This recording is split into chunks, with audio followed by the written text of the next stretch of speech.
Hi guys, welcome back to ರಾಯರ ವೈಭವ.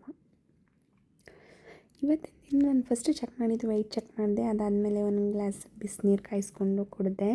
ನಾನು ಕೂಡ ದಪ್ಪನೇ ಇದ್ದೀನಿ. ಪ್ರೆಸೆಂಟ್ ವೆಯ್ಟ್ ಇರೋದು ಬಂದು 69 kg. ಅದಾದಮೇಲೆ ನಾನು ಸ್ವಲ್ಪ ನೀರುಳ್ಳಿ ತಿಂದ್ಕೊಂಡು ಮೇಲೆ ಬಟ್ಟೆ ಒಣಗಾಕೋಣ ಅಂತ ಬಟ್ಟೆ ವಾಶ್ ಮಿಷಿನ್ಗೆ ಹಾಕಿದ್ದೆ. ಅದಾದಮೇಲೆ ಬಟ್ಟೆ ಮಿಷಿನಿಂದ ಹೊರಗಡೆ ತಂದು, ನಮ್ಮದು ಏನಂದರೆ ಯಾವ ಥರ ಮಿಷಿನ್ ಅಂದರೆ ಎಲ್ಲಾದರೂ ಡ್ರೈ ಮಾಡುತ್ತೆ, ಬಟ್ ನಮ್ದು ಹಂಗಲ್ಲ, ಓನ್ಲಿ ವಾಶ್ ಮಾಡುತ್ತಷ್ಟೇ. ನಾವೇ ಮೇಲ್ಗಡೆ ತೊಗೊಂಡೋಗಿ ಜಾಲಿಸಿ ಹಾರಾಕಬೇಕು, ಅದು ಡ್ರೈ ಮಾಡಲ್ಲ ನಮ್ಮದು. ಸೊ ಅದು ಬಂದು 5000 ಸಮಥಿಂಗ್ ಐತೆ. ಆ ವಾಷಿಂಗ್ ಮಿಷಿನ್ ನಾನು ತೊಗೊಂಡಿದ್ದೀನಿ. ಬಟ್ ಅದು ಬೆಟರ್. ನಾವು ಹ್ಯಾಂಡಲ್ಲಿ ವಾಶ್ ಮಾಡೋದಕ್ಕಿಂತ ಅದ್ರಲ್ಲಿ ವಾಶ್ ಮಾಡಿದ್ರೆ ತುಂಬ ಬೆಟರ್. ಕೈ ನೋವು ಆ ಥರ ಏನಿರಲ್ಲ. ಬರೀ ನಾವು ಏನಂದರೆ ಅಜ್ಜಿ ನೀರೆಲ್ಲ ಹಾಕಿ ಹಾರಾಕೋದಷ್ಟೇ ಇರುತ್ತೆ. ಅದಾದಮೇಲೆ ನಾನು ಎಲ್ಲ ಹಾಕಿ ನೀಟಾಗಿ ಮೇಲ್ಗಡೆ ಬಂದು ಹಾರಾಕಿದೆ. ನಂಗೆ ಯೂಟ್ಯೂಬ್ ಹೆಂಗೆ ಮಾಡಬೇಕಂತ ನನಗೂ ಆ್ಯಕ್ಚುಲಿ ಗೊತ್ತಿಲ್ಲ. ನನಗೆ ಹೆಂಗೆ ವಾಯ್ಸ್ ಓವರ್ ಕೊಡಬೇಕಂತ ಗೊತ್ತಿಲ್ಲ. ನನಗೆ ಹೆಂಗೆ ಬರುತ್ತೆ ಹಂಗೆ ಕೊಟ್ಟಿದ್ದೀನಿ. ದಯವಿಟ್ಟು ನನ್ನದಲ್ಲಿ ಏನಾದರೂ ತಪ್ಪಿದರೆ ದಯವಿಟ್ಟು ಕ್ಷಮಿಸಿ. ಅದಾದಮೇಲೆ ನಾನು ಮೇಲ್ಗಡೆ ಇದ್ದ ಗಿಡಗಳಿಗೆಲ್ಲ ನೀರು ಹಾಕಿ ಸ್ವಲ್ಪ, ಇವತ್ತು ಗುರುವಾರ ಇತ್ತು, ಅದರಿಂದ ನಾನು ಮನೆಯೆಲ್ಲ ಕ್ಲೀನ್ ಮಾಡಬೇಕಿತ್ತಲ್ಲ. ಸೊ ಇವತ್ತು ಲೇಟ್ ಆಗುತ್ತೆ ಅಂದ್ಬಿಟ್ಟು ಟಿಫನು ಮಾಡಿರಲಿಲ್ಲ. ಒಂದೇ ಸಲ ಪೂಜೆ ಮಾಡಿಕೊಂಡು ಟಿಫನ್ ಮಾಡೋಣ ಅಂತ ಒಂದು ಕಡೆಯಿಂದ ಎಲ್ಲ ಮಾಡ್ಕೊಬಂದು ನಾನು ಬಂದು ನ್ಯೂಟ್ರಿ ಚಾಯ್ಸ್ ಕೊಡಿದೆ. ಇದು ಬಂದು ಆ್ಯಪಲ್ ಸೈಡ್ ವೆನಿಗರ್ದು. ತುಂಬ ಎಫೆಕ್ಟ್ ಇದೆ, ಮುಖ ಗ್ಲೋ ಬರುತ್ತೆ. ಅದಾದಮೇಲೆ ಇದು ತುಂಬ ವೆಯ್ಟ್ಲೆಸ್ ಮಾಡೋಕ್ಕೆ ತುಂಬ ಸಪೋರ್ಟ್ ಮಾಡುತ್ತೆ. ಸೊ ಒಂದು ಕಡೆಯಿಂದ ನಾನು ಅದಾದಮೇಲೆ ಕಸ ಎಲ್ಲ ಗುಡಿಸಾದ್ಮೇಲೆ ನೀಟಾಗಿ ಮನೆಯೆಲ್ಲ ಒರೆಸ್ಕೊಬಂದೆ. ನನಗೆ ದಯವಿಟ್ಟು ವೀಡಿಯೋ ಮಾಡೋದು ಹೇಗೆ ಅಂತ ಕಲ್ತ್ಕೊಳ್ಳೋವರೆಗೂ ಸ್ವಲ್ಪ ಸಪೋರ್ಟ್ ಮಾಡಿ. ಅದಾದಮೇಲೆ ಕಲ್ತ್ಕೊಂಡ್ಮೇಲೆ ನಾನೇ ಮಾಡ್ತೀನಿ, ಯಾಕಂದರೆ ಹೆಂಗೆ ಮಾತಾಡಬೇಕು ಏನು ಅಂತ ಗೊತ್ತಿಲ್ಲ. ಜಸ್ಟ್ ಟ್ರೈ ಮಾಡಿರೋದಷ್ಟೇ ಇದು. ನಾನು ಇನ್ಮೇಲೆ ನೀಟಾಗಿ ಮಾಡೋಕ್ಕೆ ಟ್ರೈ ಮಾಡ್ತೀನಿ, ಡೈಲಾಗ್ಸ್ ಹಾಕೋಕ್ಕೆ ಮತ್ತು ವೆಯ್ಟ್ ಲಾಸ್ದು. ನಾನು ಕೂಡ ತುಂಬ ದಪ್ಪ ಆಗಿದ್ದೀನಿ, ಸಣ್ಣ ಆಗಬೇಕು, ಆದಷ್ಟು ಬೇಗ ಸಣ್ಣ ಆಗಬೇಕಂತ ಟ್ರೈ ಮಾಡ್ತಾಯಿದ್ದೀನಿ. ಹೆಂಗಂದರೆ ಇವಾಗ ಸ್ವಲ್ಪ ದಿನ ಟ್ರೈ ಮಾಡ್ತೀವಿ, ಇನ್ನು ಸ್ವಲ್ಪ ದಿನ ಬಿಟ್ಟಿರ್ತೀವಿ ಅಲ್ಲಿ.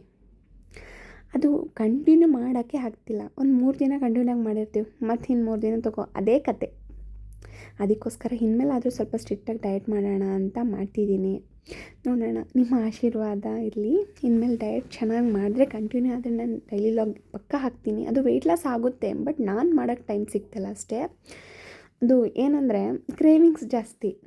ಅದನ್ನೆಲ್ಲ ಸ್ವಲ್ಪ ಕಂಟ್ರೋಲ್ ಮಾಡಿಕೊಂಡು ಅದನ್ನು ವೆಯ್ಟ್ ಲಾಸ್ ವೀಡಿಯೋ ಮಾಡೋಣ ಅಂತ ಅಂದ್ಕೊಂಡಿದ್ದೀನಿ. ಅದಾದಮೇಲೆ ನನ್ನ ಮಗಳಿಗೆ ಪ್ರೋಟೀನ್ ಚಿಪ್ಸ್, ಯಾಕಂದರೆ ಅವಳು ಹೊರಗಡೆ ಅಂಗಡಿ ಚಿಪ್ಸ್ ಕೇಳ್ತಿದ್ಲು. ಸುಮ್ಮನೆ ಅದೆಲ್ಲ ತಂದರೆ ಒಳ್ಳೇದಲ್ಲ ಅಂದ್ಬಿಟ್ಟು ನಮ್ಮ ಮನೆಯವರು ಬುಕ್ ಮಾಡಿದರು. ಅದನ್ನು ಚಿಪ್ಸ್ನ ಆನ್ಲೈನಲ್ಲಿ ಆರ್ಡ್ರ್ ಮಾಡಿದರು. ಅದು ಒಂದು ಪ್ರೋಟೀನ್ ಇರುತ್ತೆ, ರಾಗಿದು ಜೋಳದ್ದು ಎಲ್ಲ ಇರುತ್ತೆ ಅಂತ ಅದು ಬುಕ್ ಮಾಡಿದೋ ನಾವು.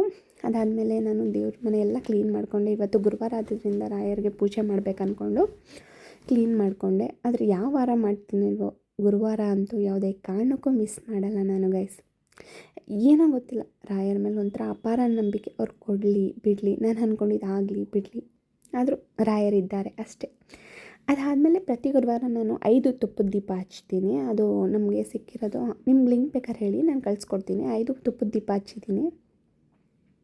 ಆ ತುಪ್ಪದ ದೀಪ ಹಚ್ಚಿ 108 ಬಾರಿ ಓಂ ಶ್ರೀ ರಾಘವೇಂದ್ರಾಯ ನಮಃ ಅಂತ ಹೇಳಿಕೊಂಡು ಅದಾದಮೇಲೆ ನಾನು ಸಿಂಧನೂರು ಹೊರಟೆ. ಯಾಕಂದರೆ ನನಗೆ ಎಕ್ಸಾಮ್ ಇದೆ, ನಾನು ಇನ್ನೂ ಸ್ಟಡೀಸ್ ಮಾಡ್ತಾಯಿದ್ದೀನಿ. ಅದಕ್ಕೋಸ್ಕರ ಮೆಜೆಸ್ಟಿಕ್ ಹೋಗಬೇಕು. ಬಸ್ ಅಂತೂ ತುಂಬ ರಶ್ ಇತ್ತಪ್ಪ. ನಾವು ಎಲ್ಲಿ ಬಿಡ್ದು ಹತ್ತೋ, ಇನ್ನು ಬೆಂಗಳೂರಿಗೆ ಬರೋವರೆಗೂ ನಿಂತ್ಕೊಂಡೇ ಬಂದಿದ್ದೀವಿ. ಅದಾದಮೇಲೆ ಸಿಂಧನೂರು ಮೆಜೆಸ್ಟಿಕ್ ಹೋಗಿ ಸಿಂಧನೂರು ಬಸ್ ಹತ್ತಿದ್ದೀನಿ. ಆ ಸಿಂಧನೂರು ಬಸ್ಸಲ್ಲಿ ನಮ್ಮ ಅಕ್ಕನ ಜೊತೆ ಒಂದು ಸ್ವಲ್ಪ ಇನ್ಸ್ಟಾಗ್ರಾಮ್ಗೆ ರೀಲ್ಸ್ ಮಾಡಿಕೊಂಡು ಅದಾದಮೇಲೆ ಮೂವ್ ಆಯಿತು ಬಸ್ಸು. ಈ ಥರ ವೀಡಿಯೋಸ್ ಸಣ್ಣ ಪುಟ್ಟ ಮಾಡಿಕೊಂಡು ಒಂದೆರಡು ಕ್ಲಿಪ್ಸ್ ತೊಗೊಂಡೆ. ತುಂಬ ಖುಷಿ ಆಯಿತು. ಇವತ್ತಿನ ವ್ಲಾಗ್ ಹೀಗಾಗಿತ್ತು. ಬೆಳಗ್ಗೆ ವಾತಾವರಣ ತುಂಬ ಚೆನ್ನಾಗಿತ್ತು. ಪ್ಲೀಸ್ ಗೈಸ್, ಇದೇ ರೀತಿ ಸಪೋರ್ಟ್ ಮಾಡಿ, ವ್ಯೂಸ್ ಕೊಡಿ, ಸಬ್ಸ್ಕ್ರೈಬ್ ಆಗಿ. Thank you.